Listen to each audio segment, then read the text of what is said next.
But first, we begin tonight a three-part series we are calling Iran Rising in Iraq.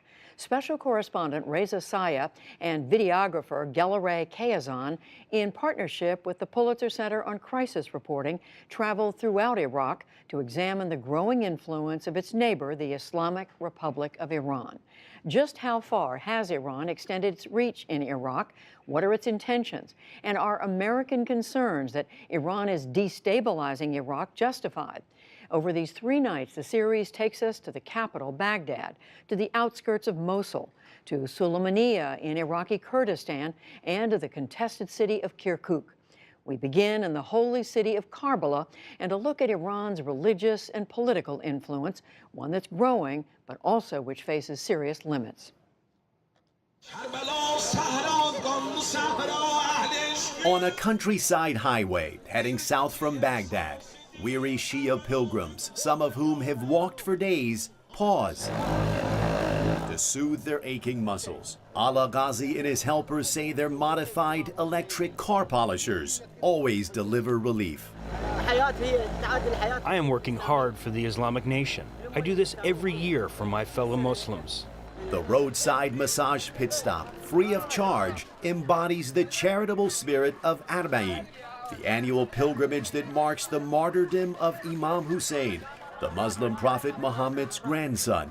Pilgrims come by any means, from all directions. Marching columns stretch as far as the eye can see. Their destination is the holy city of Karbala, where the revered Shia figure was beheaded in the 7th century.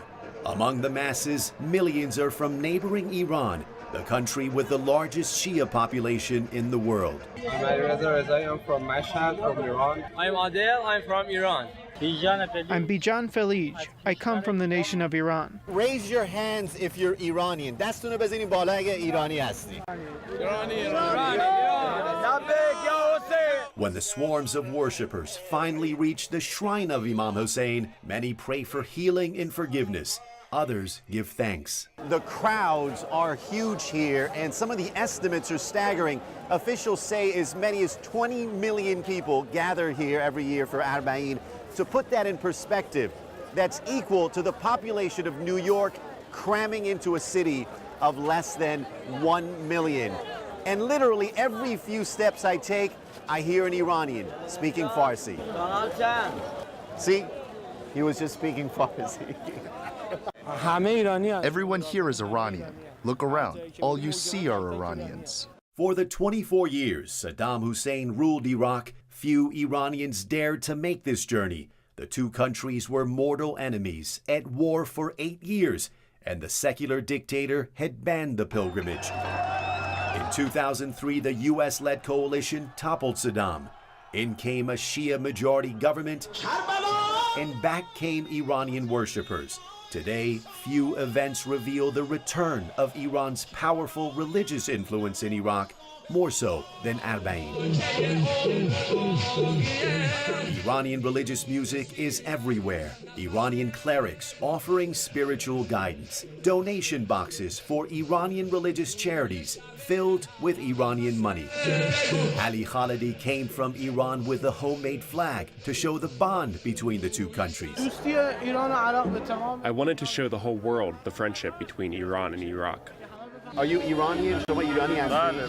Reza Shirzadi and Ali Hassanpour are among 2,000 sanitation workers sent here by the Iranian government. Why was it important for you to come here and do this?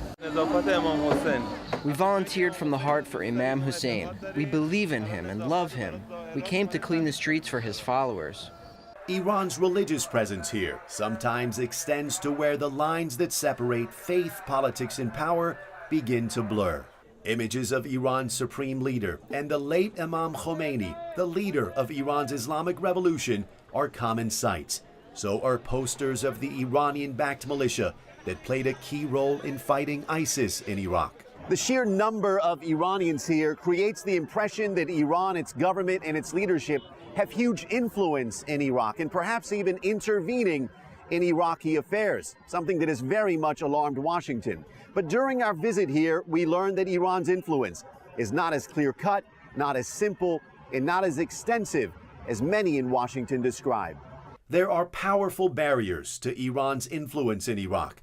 Among them is Iranian-born cleric Grand Ayatollah Ali Sistani. Sistani is Iraq's highest religious authority.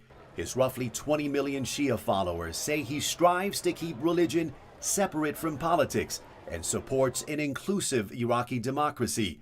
Sistani is increasingly viewed as a rival to Iran's top religious authority, the anti-U.S. Supreme Leader Ayatollah Ali Khamenei.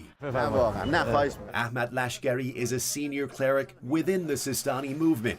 Lashkari says the movement stands firm against any political influence from Iran or any other country. We try to maintain independence in this movement to prevent any unacceptable outside interference. When Iranian-backed Nouri al-Maliki refused to step down as prime minister in 2014, it was Sistani who pressured him to bow out, clearing the way for Washington's favorite candidate, current Prime Minister Haider al-Abadi. When one of Iran's top clerical envoys visited Iraq in September, Sistani reportedly refused to meet him. And nowhere among Sistani's followers here do you see pictures of Iran's religious leaders. Our most important aim from this event is to distance ourselves from the culture of posting pictures and advertising for one person. This is not the place for advertising the presence of one individual. Soon after that comment, a picture of Iran's supreme leader does appear, a sign that the struggle for control over Iraq's Shia population continues. Throughout Iraq, there are similar dichotomies in Iran's cultural and economic influence. In the streets of Baghdad, most taxis are Iranian-made saibas.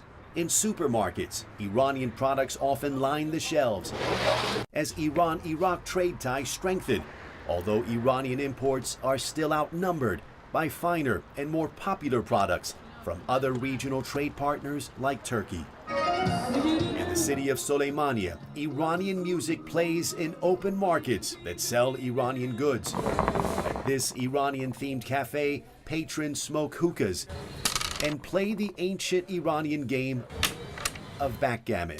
And at the local university, students rave about Iranian culture. Actually, I see a lot of people here, they listen to the Iranian music, songs. Our culture and theirs are like, it's almost exact same thing, okay? Like the language, the poetry. But the praise rarely translates into political support for Iran. We can simply see that Kurdish people love Iranian culture, but they hate Iranian political policy, because Iranian political policy toward Kurds is not friendly.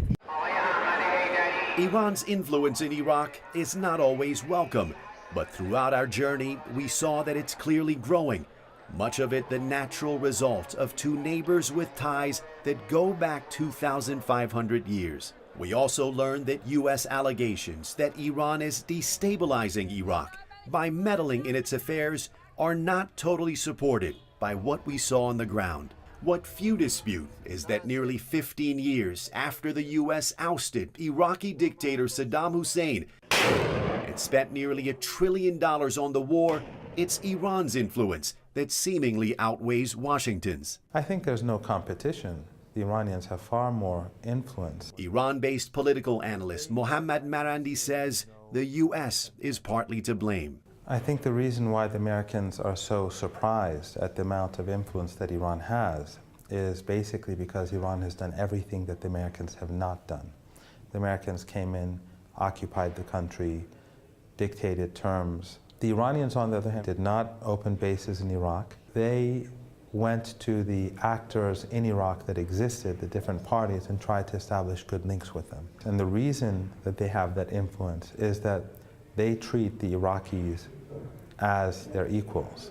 Despite Iran's gains, analysts say America is unlikely to back down, and the fight for influence in Iraq between Washington and Tehran is only beginning. For the PBS NewsHour, I'm Reza Sayah in Baghdad.